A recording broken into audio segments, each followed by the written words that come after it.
Magandang hapon guys! Ito po yung nasirang release ng train dito po sa Maypon.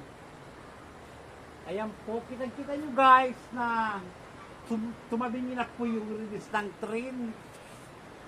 Ayan o. Gawa po to ng bagyong O1 o U1. Kaya po siya guys na tumabingi ng ganito kasi sa sobrang hagos ng tubig, nasira po yung pinaka ilalim ng train. Kung mapagpamasan natin guys, dito pati sa dito pati yung bumagsak na.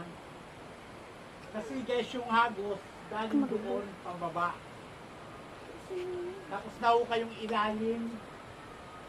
Nahukay yung ilalim ng poste ng train. Kaya buminagsak po siya ng paganyan. Kaya matatagalan to guys, hindi lang ito magagawa kasi medyo may hirapan sa gawin to.